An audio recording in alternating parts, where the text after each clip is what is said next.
It happened so fast that I didn't register it until the sting hit my cheek and the entire restaurant fell silent. One moment, I was sliding past her chair to return from the restroom, and the next, the sound cracked through the private dining room like a gunshot. My stepmother had slapped me, hard, in front of everyone. Then she leaned in, her breath warm and bitter against my ear, and hissed, "You're just like your mother." I froze, my face burning, not just from the slap, but from the humiliation, from the betrayal. I turned to look at my father, sitting just 2 chairs down, fork hovering above his plate. He didn't even look up. He was staring into his mashed potatoes like they held the secrets of the universe. Nobody moved. Not Lydia, my stepmother's daughter. Not the waiter who had just set down a tray of bread. Not my uncle, not the cousins, not the old family friend who used to call me kiddo. It was as if everyone had collectively decided to pretend they hadn't seen what had just happened. And my father, my only parent left, was the loudest in his silence. That's when I knew something inside me had shifted, not broken. Broken would have been easier to fix. This was worse. This was something unraveling, thread by thread, until there was nothing left to hold on to. I didn't say anything. I didn't yell. I didn't cry. I just turned and walked out. The heels of my boots clicking against the tile were the only sound that followed me out the door. I didn't stop in the lobby. I didn't stop in the parking lot. I got in my car, turned the ignition, and drove without really thinking. 20 minutes later, I was sitting on the edge of the bed in my Airbnb, coat still on, hands still shaking. I stared at the floor for a long time. The city outside buzzed with a Friday night rhythm. Cars, laughter, footsteps, distant music, but none of it reached me. That dinner was supposed to be a gesture, a peace offering, a stupid, naive hope that maybe, just maybe, I could have one night where we pretended to be a normal family. It was my father's 60th birthday, a milestone. I hadn't been home in over a year, and before that, maybe once or twice in passing. We kept in touch through polite texts, Merry Christmas, Happy Birthday, but we hadn't really talked since I was 22. I thought maybe showing up would mean something. Maybe if I smiled enough, dressed right, stayed quiet, I could survive the night. The restaurant was some trendy place off Pearl Street, upscale Italian, dim lights, moss art on the walls. Our party filled half the private dining room. I had been seated near the end of the table, close to Lydia. We'd never been close, Sabrina made sure of that, but that night Lydia looked tired, older, like she was carrying something heavy. She even smiled at me once. A real one, not the fake polite kind. I remember thinking, that's new. We were halfway through dinner when it happened. I had gotten up to use the restroom and was returning to my seat. A waiter passed by with a tray of drinks, and I instinctively shifted to the side to avoid him. In doing so, my shoulder lightly brushed the back of Sabrina's chair. Barely a nudge.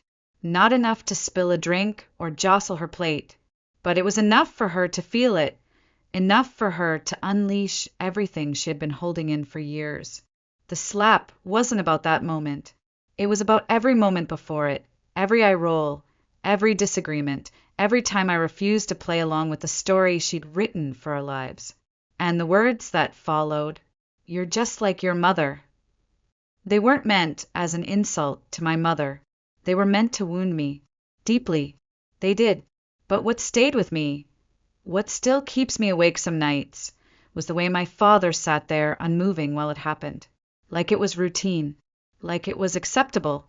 Like I was the one making a scene by existing. For a second, I waited for him to say something. To look at me. To blink. But he didn't. He didn't even flinch. And I knew in that moment that I was done pretending. My mother died when I was 16. Ovarian cancer. It was long, slow, cruel. The kind of illness that eats away not just at the body, but at the soul of a house. She held on as long as she could, always smiling through the pain, still packing my school lunches and tucking notes into my coat pocket that said things like, "Be kind today," or "Don't forget how bright you are."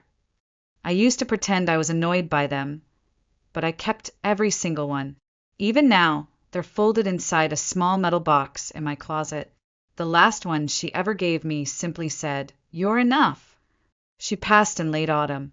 The trees were still holding on to their leaves, like they hadn't gotten the news yet. I remember the funeral was small, mostly close friends, some neighbors, a few old colleagues of my dad. I stood next to him while he greeted people, my hands cold even in gloves. He didn't cry, not once. I told myself that was strength, that he was holding it together for me. But the truth was, something inside him shut off. And just like that, our house went quiet. What I didn't expect was how quickly the silence was filled. By spring, she was there. Her name was Sabrina Lowell. She had worked with my father back when he was still teaching business ethics at the university. I vaguely remembered her. She always wore navy blazers and stilettos, even on casual Fridays. She had a way of tilting her head when she listened, like she was always calculating something, and a voice so calm it made you feel rude for disagreeing. She came over once, then again, then suddenly she was there all the time. First, it was helping Dad get back on his feet, then organizing the pantry, repainting the walls, rearranging furniture. Within a few months, she'd moved in. No conversation, no permission, just presence. And with her came Lydia. Lydia was 5 years younger than me, from Sabrina's first marriage. She was the golden child, the polite one, the one who called my father Dad within a month and got extra helpings of dessert. She was everything I wasn't: compliant, quiet, wide-eyed. I didn't blame her. Not then. Not yet. At first I tried. I really did. I said, "Good morning," helped set the table, smiled when Sabrina brought home new pillows and said they'd soften the energy of the living room. I tried to ignore the way she'd sigh when I left dishes in the sink or tell my dad I was grieving too selfishly. I told myself she just didn't understand me yet. But it wasn't misunderstanding. It was calculation. She started slowly, subtle jabs disguised as concern. "Claire seems withdrawn. Claire's a bit moody these days. Maybe she needs counseling. I mean, grief can make teenagers so reactive."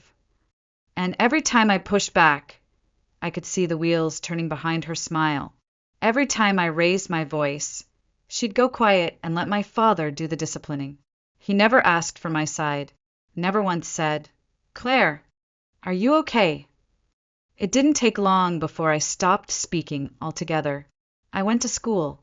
I came home. I did my homework in my room with the door closed. I wore headphones to dinner. I applied to colleges without telling anyone. I got into a state university, 6 hours away. I accepted the scholarship before my father even noticed the acceptance letter on the counter. When I told him I was leaving, he said, "That's probably for the best. A fresh start might help." A fresh start.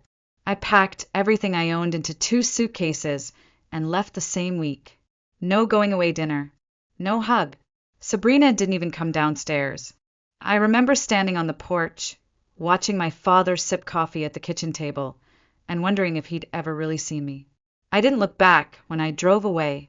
I just drove faster than I should have, windows down, hair whipping in the wind like I was running from something that might catch up if I stopped for even a second. And for a while it worked. I built a life. I got my degree, found a job in publishing, rented a studio apartment with peeling wallpaper and mismatched silverware. I went to therapy sometimes. Mostly I worked. I stayed busy. That's what people said to do. Keep going. Keep moving. But what they never tell you is the silence doesn't go away. It just waits. For a dinner. For a slap. For a moment when everything you tried to bury comes clawing back up through the surface, demanding to be seen. That night, sitting on the edge of my rented bed in a city that no longer felt like home, I realized something. I hadn't run far enough. I didn't sleep that night. I just sat there, coat still on, staring at nothing. My cheek still burned faintly where her hand had landed, but the heat had moved deeper, into the parts of me I thought I'd numbed years ago. I opened my laptop without really knowing what I was doing. At first, it was just going to be a journal entry. something to pour the venom out of me. But the more I typed, the more I realized how much I had kept inside. The slap was just the final insult. The real pain had been happening for years, silently, and I had carried it like a secret no one wanted to hear. I didn't use real names. I changed the city, blurred the timeline, and posted it under an old account I hadn't touched since grad school. The subreddit was one I'd followed for years, r/raised by narcissists. I'd read other people's stories late at night, feeling seen without ever having to speak. This time I spoke. I described the dinner, the slap, the way my father stared at his plate like it was a script he didn't know how to rewrite. I talked about my mother, how gentle she was, how fast she disappeared. I told them about Sabrina moving in before the dust even settled, about the silence, the slow erasure of my place in my own home. I ended the post with a single sentence. I left that dinner like I left that house years ago, unseen. I closed the laptop and didn't check it again until the next afternoon. I don't know what I expected. Maybe a few comments, a couple of upvotes, some stranger saying, "You're not crazy," but it had exploded. Thousands of upvotes, hundreds of comments, people sharing their own stories, people saying they believed me, that they'd lived through the same kind of slow suffocation, that silence is a survival tactic, that not reacting doesn't mean nothing happened, it means everything happened. I sat there reading them, eyes burning, not from pain, but from something close to recognition. For the first time, I wasn't just the difficult daughter. I was someone whose story made sense.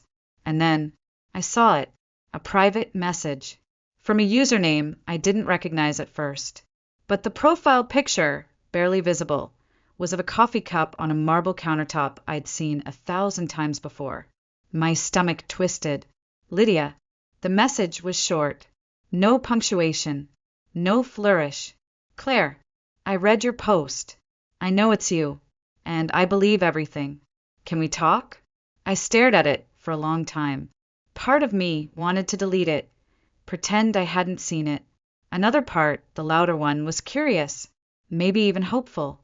We met the next morning at a little cafe near Pearl Street, the same street where the dinner had imploded. It felt fitting. I got there early and waited by the window, watching pedestrians stroll by with dogs, coffee cups, puffer jackets, zipped up to their ears. And then she walked in. She looked nothing like I remembered. No makeup, no curated curls, no designer scarf, just a hoodie and jeans and dark circles under her eyes like she hadn't slept in days. She looked like someone who'd been through something real. She sat down across from me without a word. And for a moment, we just stared at each other. Two people who had grown up in the same house but never shared the same version of it. Then she spoke. "I didn't know," she said softly. "Not really." I didn't say anything. I didn't trust my voice to hold steady. She always acted different around me. I thought she was just strict with you, or that maybe you were just difficult. That's what she said. She said a lot of things, I said. Lydia nodded slowly. But that night, when she slapped you, something cracked. Everyone saw it. The way she looked at you, like you were a threat, not a person. And Dad, he didn't even blink. That's when I knew this wasn't about a chair. It never was. It wasn't an apology. It didn't need to be. It was something better. An alignment. A fracture finally acknowledged. "She's been controlling everything for so long," Lydia continued. "Even me.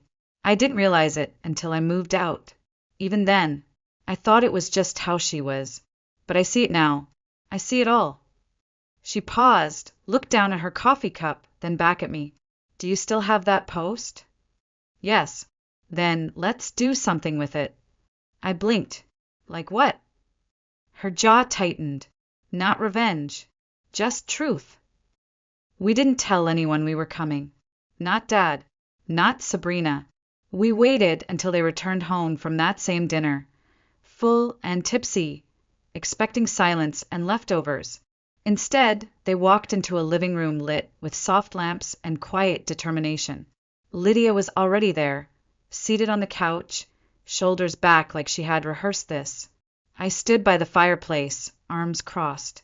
In front of us, on the coffee table, sat a thick folder, cream-colored, unassuming, but inside it was everything. The moment the front door opened, I felt something in the air shift. Static, like the room was waiting to inhale. They entered mid-conversation. Sabrina talking, Dad nodding absently, keys jangling in his hand. When he saw us, he froze, keys still in midair, eyes darting from me to Lydia to the folder. Sabrina took one look at the setup and stopped talking. Her expression didn't change at first, but her shoulders tensed ever so slightly. She already knew. She always knew. "What is this?" Dad asked, voice lower than usual. He didn't sit. Not yet. He just stared at the folder like it might bite him. "Something you need to see," Lydia said. Sabrina's expression hardened. "More drama," she said, voice sharp. "Really?" No, my voice was calm. Cold. Just the truth. Dad looked at me, then at Lydia, then slowly moved toward the couch. He sat down, reached for the folder. The first page was a printout of the Reddit post. I had removed any usernames, adjusted details to protect others, but the heart of it was intact. The dinner, the slap, the years leading up to it.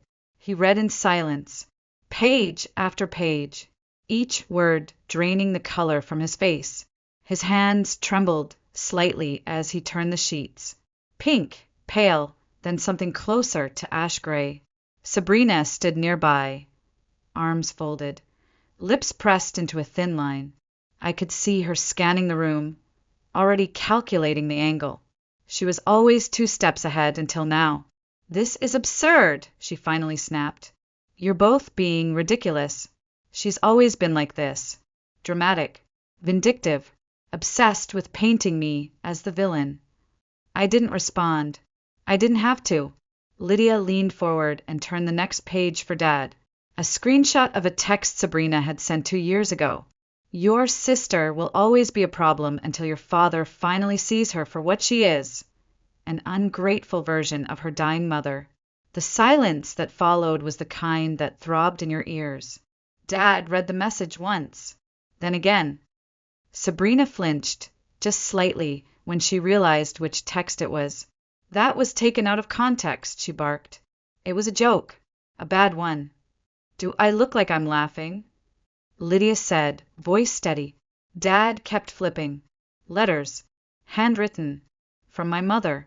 Ones I'd found tucked in a drawer, sealed in an envelope marked for Claire someday. She had written them during her last summer. In one, she described feeling uneasy about Sabrina, that the friendship had shifted, that she sensed something deeper. "I'm afraid for Claire," she wrote. "If I'm not here, who will protect her?" My father stared at the letter for a long time. Then he closed the folder. Sabrina saw the opportunity in the silence and lunged. "She's poisoning you," she said to him, gesturing toward me. "She's always been jealous. She's held on to this twisted version of the past because she can't move on." "She didn't slap herself," Lydia said quietly. Sabrina's eyes narrowed. "You're siding with her now? Don't think I haven't noticed how cold you've been lately." Her tone had shifted, less defense, more offense. It was her signature pivot. Divide and conquer. "I'm not siding," Lydia said. "I'm remembering." And then she looked at Dad. "That night," she said, "was the first time I saw who you really are. The way you looked at Claire. Or didn't. Like it was normal. Like she deserved it." Still, Dad said nothing. His jaw clenched, his breathing shallow. Then finally he stood. Not fast, not dramatic. Just stood, like someone shedding an invisible weight. He turned toward Sabrina.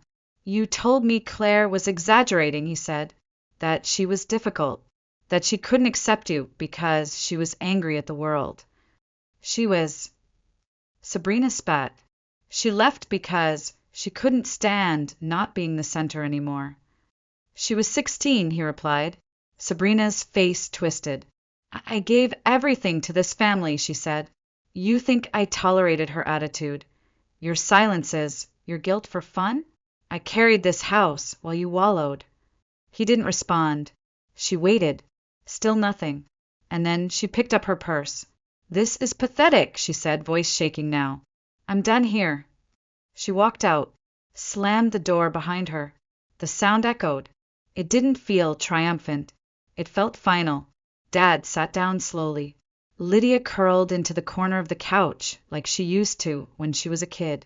And I just stood there. For the first time in years, I didn't feel the need to explain, to defend, to beg for someone to believe me. Everything had already been said. But the hardest part was just beginning. We didn't hear from her for a few days. The house was quiet in the way old houses get quiet when something ugly has finally left. Less haunted, but not healed. Dad moved slowly, like someone relearning how to move through his own space. Lydia came by every other day. We didn't talk much. It was too soon for words. But we stayed, and that meant something. Then the letter arrived. Cream envelope. No return address. Legal formatting. Thick paper. My name wasn't on it, but Dad called me the moment he opened it. "She's not finished," he said. And she wasn't. Sabrina had filed for legal separation, and with it came a list of demands so bold I laughed when I saw them. She wanted spousal support. She wanted full ownership of the house. And she wanted, bizarrely, my mother's antique teacup collection. Hand-painted porcelain pieces passed down from my great-grandmother. She claimed my mother had gifted them to her before passing. She said that. I asked, stunned. "Put it in writing," Dad replied, holding up the letter. It was audacious, absurd, and yet it was exactly like her. When emotional manipulation failed, she went legal. When shame didn't work, she went for entitlement. But this time, she underestimated what we had. Lydia reached out to a friend, Samira Patel, a family law attorney who specialized in high-conflict separations. She came over that same afternoon. Late 30s, blunt-cut hair, no-nonsense energy. We laid it all out. The timeline, the text messages, the letters, the diary entries, the estate records, and most importantly, the deed. "The house was purchased before your father married her," Samira confirmed. "There's no co-ownership, no transfer, no legal claim to the property." "And the teacups?" I asked, half expecting her to roll her eyes.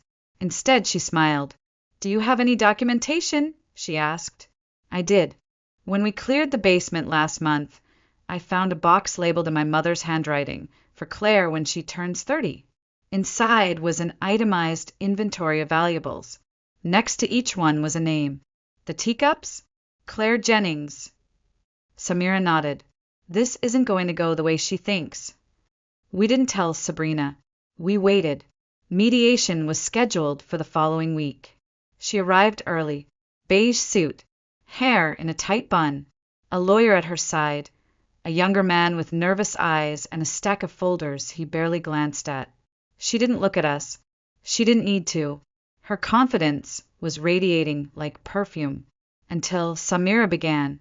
She opened with the Reddit post, sanitized, anonymized, but printed and included in the packet. Attached was a signed statement from the family therapist Lydia and I had consulted, detailing the emotional distress, the trauma, the years of suppression. Then came the photos, the texts, the letters, the estate document from my mother, the deed, each item laid out one by one, like a quiet reckoning. I watched Sabrina's face carefully. She didn't react at first, but as the stack grew higher, I saw the tension shift in her jaw.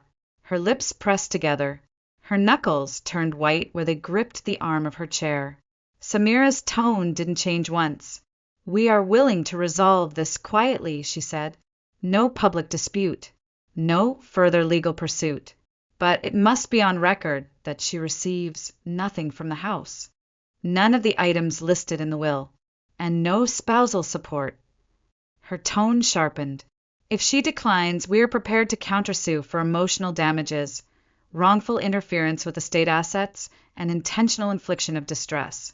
We will also submit the full documentation to relevant family and community contacts as necessary." Sabrina didn't speak. Her lawyer leaned toward her, whispered something. She didn't look at him. She looked at my father, who didn't look back. That was the moment. Her mask cracked, not from guilt, not from sorrow, but from realization. There would be no negotiation, no spinning, no performance. This was the end. She nodded once, and just like that, it was over. The weeks that followed were quiet, not empty, just still, like the dust had finally settled. But instead of revealing ruins, it showed the shape of something we hadn't really seen before. What we'd lived in for years wasn't a home. It was a performance, and the curtain had finally dropped. Sabrina moved out of town. We heard she was staying in a condo near Lakewood, spinning her side of the story to whoever would listen. But fewer people were listening now. Too many had seen the truth. And the house changed. Dad started therapy. Voluntarily. He called me once a week, sometimes twice. We didn't always talk about deep things. Sometimes it was just about the weather, a memory of my mom, or a recipe he tried and ruined. But something about the way he listened now, present, open, felt like the father I used to imagine he could be. Lydia and I grew close in a way I never expected. We were never meant to be sisters, not in the world Sabrina tried to build. But once we stripped that version away, we found something real. We started going through old photos together. She showed me the postcards she used to hide under her mattress. I let her read my mom's letters. We cried over the same losses. And for the first time, we weren't alone in them. One afternoon, we took the antique teacups out of their box. Delicate porcelain, hand-painted roses, initials etched in gold at the base of each cup. MJ from Margaret Jennings, my mom. Lydia brewed herbal tea and handed me one carefully. We sat by the window, legs curled up like kids, sipping in silence. "I used to think you were the strong one," she said suddenly. I looked over. "You left. You got out. I thought you were angry and cold, but you were just trying to survive." I didn't know what to say. For so long, I'd carried the label of the difficult one, the moody daughter, the problem. Hearing her say that felt like someone handing me back a piece of myself I'd almost forgotten. My dad never asked us to move in, but one evening, as we stood in the kitchen drying dishes, he turned and said, "I want you to have part of this house." I blinked. What? It's what your mother would have wanted. It's what I should have done a long time ago. A week later, the paperwork was signed. 50% transferred to me. There was no celebration, no champagne, no social media post. Just quiet, and that was enough. No revenge speech, no public takedown. Just the truth, laid bare and standing firm. Sometimes revenge doesn't need to be loud. Sometimes it's just the silence that follows after the lie collapses. The peace that settles in when the truth is finally allowed to breathe. Sometimes revenge is drinking tea out of your mother's porcelain cups in the house someone tried to steal, your name on the deed, your sister in the guest room, and knowing they can never take any of it away again.